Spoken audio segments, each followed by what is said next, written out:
Oh, I forgot to change it back over to you. But hello and welcome to another episode of UKVersus. We're starting a bit earlier than usual because we're going to play some actual games, which is going to be kind of cool. Just going to make it a little bit. I Yeah, am hello, I everyone. am Brett Naughty List Pendragon, and I'm once again joined by Richard 60 card minimum plumber.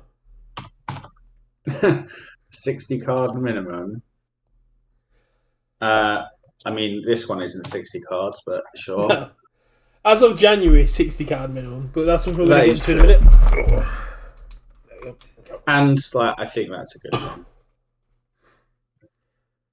But let's start off with the biggest hype news personally is that the voice actor of the year, who has caused emotional damage to so many people over the course of the year, is coming to the HLC. That's right, the voice actor of Dado Sakaki is coming to the HLC. As you do Daedora as well. Is he do Dado? Yeah. I put a comment Okay. on the Discord saying that everyone's going to be there getting the Hawks card signed by Xenon. I'm going to be there with Dado Sakaki going, I know. Yeah. Yeah, no, that's cool. Obviously, they had voice actors last year, right? They had Mount Eraserhead, Lady, Mount Lady, and Dinky. yes. Kyle Um, Phillips, you, yeah, legendary so guy. quite possibly they might have more. Obviously only Hawks been announced so far, but yeah, that's cool. Again, I think it's a good thing to make the HLC like an event rather than just a tournament. So have like good things for people to go. I'm so excited to have him there. I'm probably going to spend the entirety of the lunch break, or if I flame out quickly, spend the entirety of my Saturday just Mm, talking to him because he doesn't do many events outside of outside the US. He doesn't yeah, do many events in the US. He's really busy, and uh, he's a big fan of Donald Glover because his usual handle is Childish Zambino rather than Childish Gambino. He's yeah, done so many voices. Uh, Kagami Tiger from Coconut Basket, Go from Pokemon Journeys, Free Coco from the Pokemon Violet and Scarlet anime. He has done so much. Uh, he was in the Owl House, which caused a lot of people some emotional damage as well, playing Hunter. I am so hyped to actually do it, and I know the people like Brandon and my partner Robin are gutted that they're not going to actually get to meet him. yeah. So has Robin not met him before? No, he doesn't. He doesn't do events outside of the US. If he does Okay. KatsuCon this year, hopefully Robin will get to meet. And I'm gonna basically everyone's been messaging me going, tell him he needs to come to the UK. It's like, yeah, I know. That's it's on my list of things to do. If they can get the Dabby voice actor though, that's that's hot wings. That's the ship. Yeah, yeah, that's fair. Um, Yeah, it'd be cool. And obviously, obviously if Robin doesn't get to go, then you'll just be sent over with a I bag to get. yeah. I'm probably gonna be sent over like $400 and 10 things that need signing. Yeah. Because Yeah, no, that's cool. Yeah, like I said, glad they're keeping it in, making it an event rather than just a tournament. So, yeah, um, it's the same thing as like you said they did last year, and I think it's really cool. It's cool it's been announced now because it's mhm. such a big get that it gives people the time they need to get it off work. Because there will people that will just come to meet Zeno Robinson. Yeah, that is fair. And again, it might be a case of draws people in that don't necessarily play the game. Oh, Just to definitely. come and meet This Zeno. this could bring in people from all over Orlando who are just MHA fans and expose them to the game. Yeah. Then we had the announcement a bit more into the Wish tournament for Yu Hakusho in March. I am going to have to drive around for events because I need to qualify for the Wish tournament as it's happening 2 days before my birthday, and I need. You're officially banned from my one, right? Because that's mine. No, that's not how this works. Yes. But yeah, Uh, so uh, you sign up for the dark tournament. You sign up for the dark tournament to enter the Wish tournament. Dark tournaments are local store events only, mhm. and to take part in the Wish tournament, you have to play one of the Yu Hakusho Dark Tournament characters. Yeah, so obviously, yeah, I believe the Dark Tournament is effectively the pre-release, right? Um, for the set, and then if you win that, you qualify for the webcam Wish tournament, and in that is going to be a standards tournament, but with the restriction of playing a character from Yu Hakusho Dark Tournament set, which is cool. Like that was something that didn't come up originally. It sort of makes sense that it's slightly themed, and I'm assuming there's going to be plenty of characters, so plenty to choose from. Be Oh, interested to definitely. see, obviously, what comes out of the set, which we'll start getting spoiler season at some point ish. I Start seeing the characters. I imagine spoiler season will start just after the HLC because they're not gonna doing it towards HLC. So Yeah, I mean, yeah, just from a cross marketing perspective, right? Just because it's My Hero I could themed. I could see them doing Kurbauer, Kurma, and Hihei as the reveals of the HLC. Yeah, I mean, and they might even have like last HLC we had the preview event for set 4, so there might be one like that. Who knows? It'd be cool, but it'd probably be toward. It's hard to say because the last chance qualifiers are the Friday, which is where we did it last time. Hmm. So you'd have Yeah, to. so it's unlikely, but Yeah. it's a possibility. If they did it the Saturday afternoon, like started at say 3 o'clock on the Saturday, so the bottom 16 are already out. Hmm. It means that they can then go jump into that while the top 16, who have already got the chromes and are playing for the bigger prizes, don't feel like they're missing out as well. Yeah, but again, it might just be a licensing thing. Like Yeah. it's the My Hero tournament; they can't put Yu Hakusho stuff in it, but who knows? No mix and matching. Yeah, again, the license holders can be quite strict on these things sometimes, so it might be a contractual obligation, or they just don't want to. So, yeah, we're going to have to wait and see if anything that happens. But yeah, definitely go sign up for your locals for the Dark Tournament new releases. Yep, that begins February 23rd, and we running for a couple of weeks, and then immediately go into the Wish tournament where we've now got what the prizing will be. You get to choose one of the following.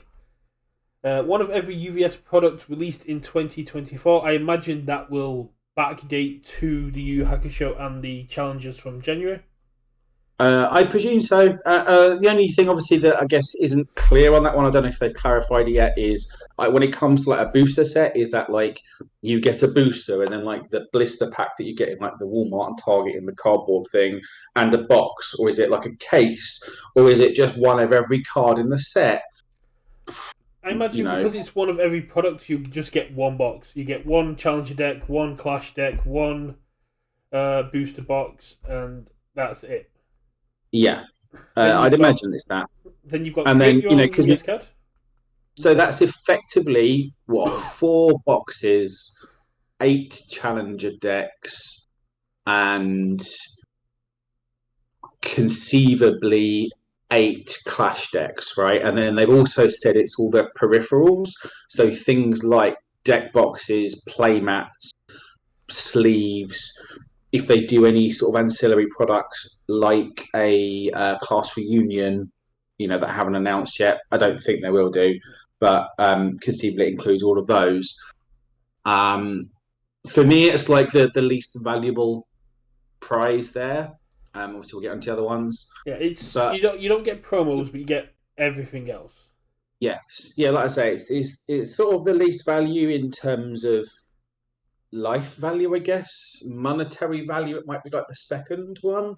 Like Wish 3 is probably the most money wise, but it might even be the most kind of in terms of just raw cash. But like, yeah. Then you got Wish 2, which is to be immortalized as a character card within the game. As a lot of people say, the greatest prize in gaming. Everyone wants their face in a card and just permanently, especially with the new rulings that we're going to go over in a minute, with characters now having titles. I think that's really cool, and I really want to get myself on a character card now, so I can have Brett Pendragon, then like Dabby Guy as my title. Yeah. So it'd be really cool. Like you got the new cards Faye, you got that, which is really cool. I like the titling rather than the numbering to mess me up, but we'll get over that in a minute. And then the last wish, which is a Gen Con UKVersus VIP experience for 2024, which does not include travel. Yeah, it doesn't include travel. It doesn't include accommodation. What it does include is like the full pass to Gen Con, so like 4 or 5 days pass, I can't remember what it was. Free entry into any UKVersus events they've got there. One of everything they're selling there. So I'd imagine that's going to be whatever the latest set is, right? And then a dinner with the UVS staff. Yeah. So in terms of like, so you've got, I guess, Wish 1 is the sort of money one, right? That's like the pure cash. Wish 2 is the cool one, the immortalize yourself. Wish 3 is the experience, right? Is the life experience rather than like the... Personally, for international players, Wish 3 is kind of out. You're going to be spending more than the value of the Wish. You kind of hit a point of diminishing return. Yeah, unless you're already planning. Like, if you're bringing money into it, sure. Like some people might have the money to be able to say, okay, I can pay for a flight to Indianapolis and pay for some hotels and go for this because it's a big one-off experience to go playing, like the RLE or whatever they call them next year at Gen Con, and actually go to Gen Con. Like, it's a big thing. Like if you're in the sort of nerd community and gaming communities, like going to Gen Con's quite a big deal. Like it's one of those. It's one of the big ones, right? Like Spiel in Essen. Like to a lesser extent, like the one in England whose name escapes me, Board Game Expo. UK Game Expo. Yeah, and yeah, Gen Con. Like it's just one of those big kind of gaming conventions, and it's just going to be one of those once in a lifetime experiences. And it might be worth saying, okay, it might cost me a couple of £1,000 for flights and accommodation, but to get to actually go have my ticket to Gen Con makes it reasonable. Yeah, I'll do it. Yeah. So, and like, it's not exactly like, even if you're in the States, it's dirt cheap, right? Because like it's an indie. So, if you live in, I don't know, San Francisco, that's going to be a long ass flight. And you've then got to pay for accommodation. Accommodation doesn't change cost as to whether you're in the States or in the UK, right? Yeah, so, I think Wish 3 only really applies to people who are already planning on going to Gen Con and who aren't interested in the other two.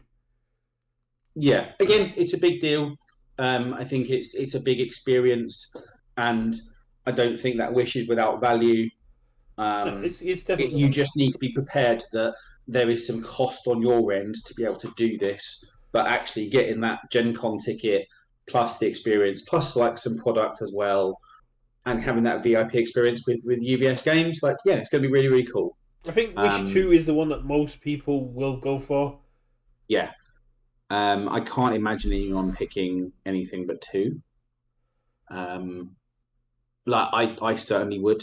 Like if I won, like 1 is almost tempting just because like effectively it's just a whole bunch of cash I don't need to spend on the game, and that's great.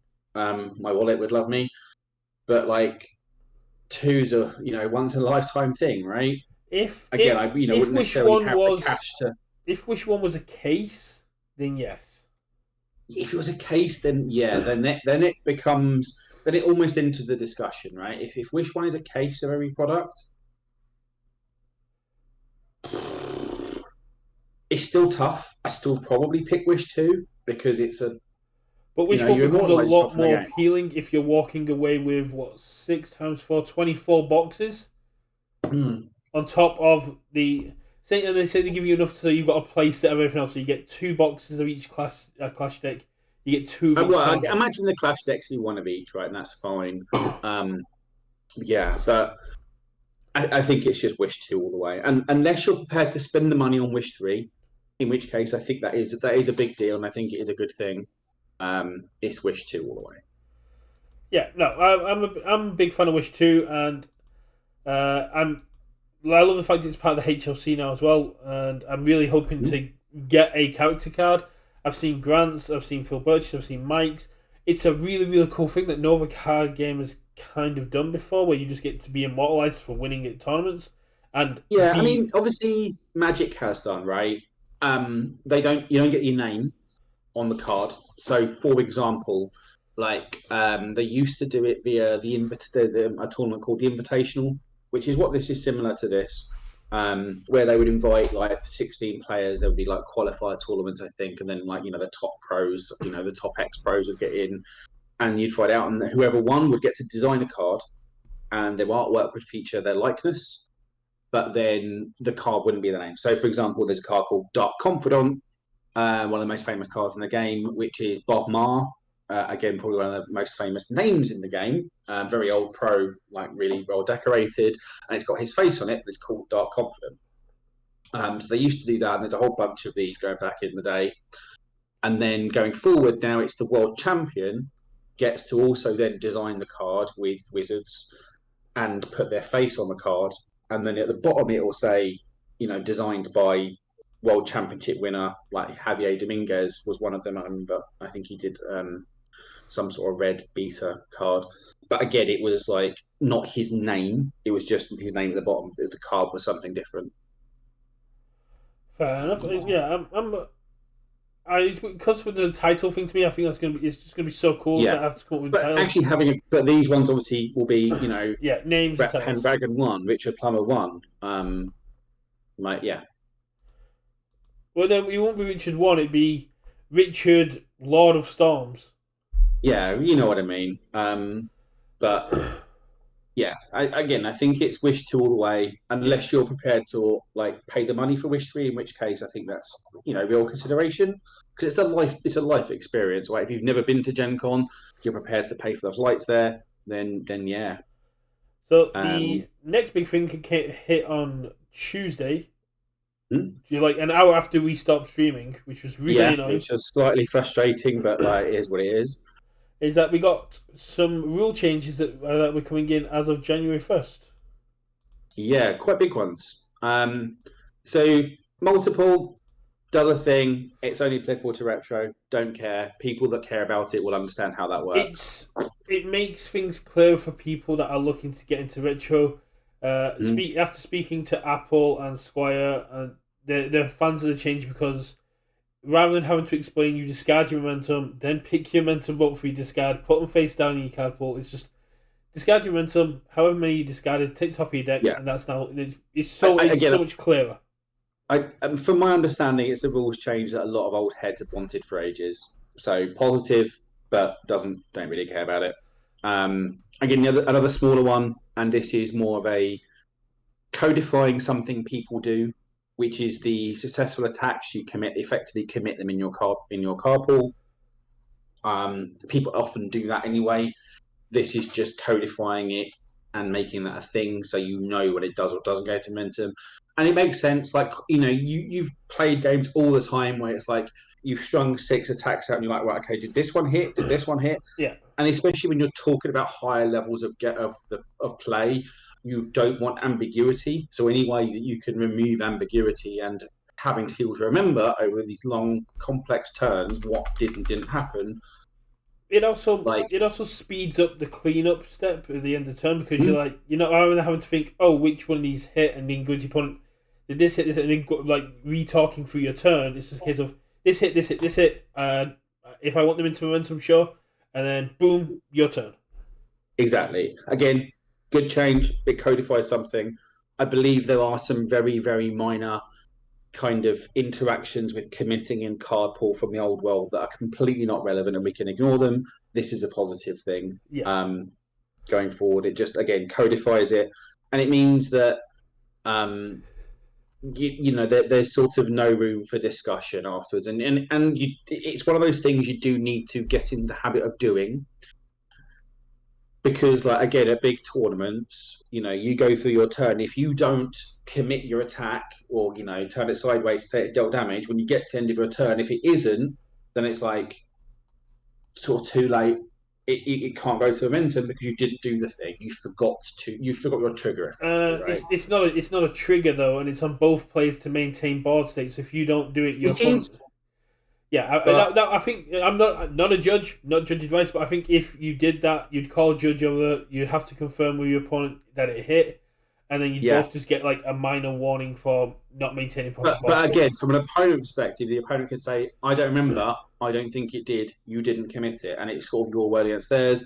And the judge, I would believe in that situation rule, it's not been committed. It's not been turned sideways. Therefore, it doesn't go to Yeah, momentum. You didn't do the thing, right? if your opponent wants to be like that, but the majority of people in this game will be absolutely fine to talk it through and just like, yeah, Absolutely, I agree. Most people will be, but it's one of those things when there's stuff on the line, and you can't necessarily apply intent to your opponent in no. terms of trying to sort of game it and scum you out of stuff like that. They might not remember either. So you just Let, need to make sure you take that out and just get in the habit of doing it. let's move on to the big changes. Uh, Yes. I'll tackle So those are the minor ones, both yeah. positive, both just cleaning stuff up. Let's tackle the easiest one. Minimum deck size increased to 60 plus one starting character. So Mm-hmm. essentially, it's one more than what old standard used to be. And yeah, this is a change people have been asking for. When Ojiro was being an issue and Tokiyami was being an issue, people like just Yeah. increase the deck sizes. That's all we want. Yeah, again, it's a good thing. So again, something people have talked about for quite a while. Um, I think it is generally positive. Yes, it makes some of those aggro decks less consistent. That's probably a good thing. Like I've got Tokiyami built to 60 and tested the other day. It still kills people. It's just a little less consistent on flipping five. But honestly, if I'm not playing balls to the wall aggro, my decks generally aren't under 60 anyway. Yeah, Um, I mean it deals with things like Jiro 2, who was running strict 50s, like the Ryuku before Capture the Videos got banned, Mirio, yeah. who was just looking to spam through, Tokiyami, Jiro 1 was running like 54, 55. It Hmm. just makes this hyper aggro that we've dipped back into a little bit a lot less consistent and I don't even know if it's a lot. no, They are less consistent, and I think that's the way you deal with hyper aggro in a format. You don't remove it from the format because it should exist. It should exist. I know people don't like getting turn two'd, but that gameplay should be there in the format. That kind of pillar of the yeah, this I think we should just clip tell a bit, but yeah, consistent. there should always be some form of deck that can do significant damage to you turn 2, but it Mm-hmm. should not be that it is consistently doing damage to you turn 2. It should not be I'm dealing 25, 27 damage to you Mm-hmm. on my turn 2 no matter what. Exactly, and that's it. It removes a little bit of consistency. It's great. And would you like to Um, handle the last change? Or the second to yeah. last change? So yeah, obviously zone publicity changes. It's a really, really great one for me personally, as an old man with a terrible memory. Um, that I do not have to remember what my momentum is. So both momentum and face down momentum, and face down cards in your card pool are no longer hidden from both players. So as long as they are your information, i.e., face down the card pool and your momentum, you can look at them anytime you want. You can't change the order, which is especially relevant momentum. So there is if your opponent is playing momentum hate and they get to choose if they can remember what order they go in, that's great. So you're not to change the order of momentum, but you can look at it. So along with the ban to catch evildoers, another buff to all for one, and things like Mr. Compress, where you are doing momentum shenanigans, you don't have to just remember it So, because you could make notes anyway, right? yeah. So It's a minor nerf to Toga 2, who I'd look at your momentum on face. yeah, but again, sometimes you need to put that wording anyway, just to say you do it as part of the effect. Yeah. And yeah, like there are a few cards that don't see any play that let you look at momentum that probably shouldn't have been played anyway, right? Um, it's just yeah, it just doesn't. It's a positive change. Yes, there are some cards that are sort of almost invalidated, but those cards didn't see play anyway. So it's a very small cost for a very big gain, in my opinion. As Andrew says in the chat, Carpool to Work got significantly better. It's Mm-hmm. if it gets added to your momentum randomly, you know it's there, so you can start chaining with it. Yep. Cards like Celebrity Status got a lot better. Twisty Dreams, the one that lets you block with a card from your momentum, now being able to just select it. Struggling with Studies got a massive power boost from personally. Yeah, I mean, well, Struggling Studies didn't really need it. It was arguably one of the best cards in the game anyway. So Yeah, being able to yeah, look at your face downs and be like, oh, cool, this is a block zone I didn't have in hand. It's mine now. I can't hear you anymore. Can you hear me now? Yeah, I can hear you now. Yeah, so just be able, if you use something like Cheerful Uppercut, or if you get Sticky Balls, or other stuff like that, just be able to look at it and whatever, go, yeah. I need that in hand. Boom, done. Yep. Yeah. I mean, Struggling was, like I say, it was already very good. It just got a bit rough. Prehensile Tail, as Andrew is saying, where you can just just anything that's interacting with momentum or face card downs. pool get better. Just for not having to perhaps either A, play that memory game, or B, be able to look at stuff and pick them up. And it's a slight nerf, I guess, to anything that's stuffing your card pool. I'm okay with Tongue Whip getting a slight nerf. But there's not too many cards that actually interact with what you've got in your card pool. It's like Corrosion Breach is a good one, but it already lets you look at your face downs. Again, another buff to Mina too, which is fine. But yeah, I think Struggling Studies walked away with a big buff from this, which it didn't really need, and it was, but it does work out. My favourite transition, I really change, and one I hope is going to be really cool with the upcoming IPs as well, is the changing of character identities, which I think is really, really cool. So now you'll have your character identity name at the top, and then followed by their title. So we've got Faye, Queen of Hearts. We've got Yusuke, Team UMSG leader. So we'll have things in Attack on Titan like Erin, Survey Corps. We'll have Levi, Survey Corps. We'll have in Girl Power. We may have Midnight. Yeah, again, obviously, I don't know with this when they went into it saying they're completely doing away with the 1.2.3 dots, and it's always titles now. Yeah, I think it is just going to be always titles when we look at how they're wording it. And the second part, if my mouse was actually say cool. So, mouse. So with things like Detroit Smash and other ones that have character enhances, that's referring to the character identity, but there'll also be abilities that refer to a title as well. Mm-hmm. So it's just a way to give more character abilities, but it's able to also streamline those abilities to specific characters, which I think is really, really good. So we get Izuku Midoriya 6, and there's this really powerful card that would break Midoriya 2. Mm-hmm. So you can't give it a Midoriya Enhance, you give it a Midoriya Black Whip Enhance. Yeah. Again, positive.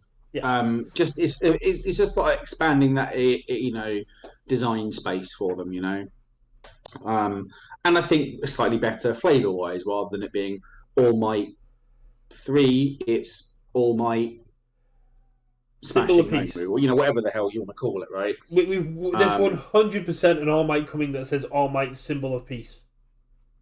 Probably. Yeah. With this one, I don't see them backdating things. There's no need to. I don't see them going back and back. Like they did with the character traits. I don't see them backdating characters. Hopefully, good thing going forward. Hopefully, we get in some details as how this will interact in retro. So if the card just says like Izuku, if it says Izuku Black Whip, will that character identity still be Izuku Midoriya, which means you can still build it in retro to gain the enhanced abilities? Because in Retro, if you build Yeah. a copy of a character, Well, it you sort of then says get that, into the other. right? Is that in certain formats, like retro characters have that shared identity but different title or version can attach to your starting character. Yeah. So it does work in retro. Yeah, that's going to be really cool. To just it just stops the numbering system or the dot system. Just makes it a lot easier if you just go, who you playing? Oh, you got playing Izuku Midoriya Black Whip. Then it's immediately which character rather than going, oh yeah, I'm playing Deku. Which one? There's 5. Yeah. Again, it's just a nice flavor win. It's a design space win. It's a lore Positive. win. It's being able to give them titles where we're gonna. It's a shame they're not backdating them to where you can have like Tomura Shigaraki League of Villains, Tomura Shigaraki Liberation Front. Yeah, but again, there's no need for them to backdate this. And it's I am so hoping that the next Dabi we get is Dabi, Son of Endeavor. That would be the best title. Spoilers. Hashtag spoilers for season 6, which we are outside of the socially acceptable releasing of spoilers. But yeah, that would be a very, very cool title to give them. Yeah, there's like I said, there's plenty of design space, plenty of flavor space they could use there. So again, positive thing. It's a shame it didn't come out a bit sooner because being able to, rather than having Endeavor 3, if we'd had Endeavor the new number 1, that would have been a really cool title. Big bumper week last week in terms of what we got. If you're speaking, buddy, I can't hear you again. I think we're having a bit of a connection issue, but you should be back now. Yeah. But yeah, I'm thinking this is a cool thing and it's got a lot of design potential with it. But this is not what the people are here for today. So we're just going to do... That's a quick wrap-up of the last week. I guess the final thing, obviously, we had the David and Tam's webcam event last night. We had the Winter Clash. Yeah, so we hit the 100 players. Really, really cool to see a non-official event hit that sort of numbers. It was a really well-run event from what I could tell. Obviously, it was webcam, so a certain Fidu21 took it down to be expected on Giro 2. UK players showed up pretty well, actually. So we had good old washed-up Mr. Hardiman make top 8 with Coda on Chaos. He has been absolutely slamming that Coda, yeah. And obviously, he did really well. And then just from what I could tell, he ran into a Chaco 2. A Chaco 2 did a Chaco 2 things of just derp attack. And Mike's deck just completely crapped out on him. I was going to say, gets that, Mr. Kong. Liam was 9th. So he missed out on 8th by about 0.3% in terms of breakers. And then I think Greg was 20th. Playing pretty much the same list as Mike. So if they played the round 7, they could have got through. Yeah. So Greg just lost. The winning in. So again was in contention. The biggest thing and the biggest victory I think on the weekend was Jesse Savini going 4-2 with Mount Lady Storm, based on a list by some genius. Obviously, he's put his own spin on things, but obviously had a match on stream. It was really fun. So it was 2 1-check decks against each other. So it's the Mount Lady Stormer Blades 1-check deck against Toga 3 with... Is it Rushing Stab? Is that the 1-check Toga one? Yeah, Rushing Stab, the one that lets you draw 3 cards. Yeah, the 2 1-check decks sort of bludgeoning each other. It was a lot of fun to watch. I think Jesse unfortunately lost his winning in as well, but he came 14th, so that's a really, really good result. Showing that don't be afraid of the 1-checks. They're fun and they're really powerful. That's why they've got the 1. Yeah, so. I mean, when someone was talking about the meal that you have with UVS, where you can saying, "Oh, this is where you're going to find all the hidden lore," and we did have Alex, aka Jelly, saying the hidden lore is play 1-checks. If you play 1-checks, you win. Well, and also, no, I mean, I did counter that. The hidden lore is Wagyu, as we found out last year. Unless you're Greg. I really hope the meal is as good as last year. But anyway, yeah. So, I think that's it for news. But big congratulations to Tam and David. Big shout out to all the people that sponsored through them. They were constantly going through there. And Congratulations to Tam David for a well-run event. big shout out Really to good work, Jose everyone that for did well. taking down another event with a deck nobody was probably really expecting. No, I mean, I think now we don't have those boogeymen of like Mirio and Ryukyu, and the capture you would do is nonsense. I think it's given that little bit of breathing space in that format to allow those kind of other decks to play. We saw a lot of Hawks, a character I've not really rated particularly high. Obviously, no back alley is obviously a big deal. No back alley. We've got Tasty, as Andrew says in chat, we've got Tasty Riff as the new back alley. It checks a 2, that's fine. That's the biggest change is the check and go 2 to it, but it can build more because if you hit with 1, then you're the immediately. format looked diverse, but it's not like people were going to be taking like meme decks. People were taking decks they thought generally could win because the pricing was amazing. And obviously big thanks to everyone that contributed and donated to that prize pool and made it this big event. It's been really good to have these competitive events and stuff going on in this off season because we really missed that last year. So hopefully there'll be more to come because if this is done really well, hopefully Tam and David will run some more. We have got Red Riot Games doing a Dabby promo in January. We've got the next winter warm up in January. So we've got more big events coming. But I think for now we should move on if you're okay with that. Yeah. Let's move. So we're going to do some season beatings.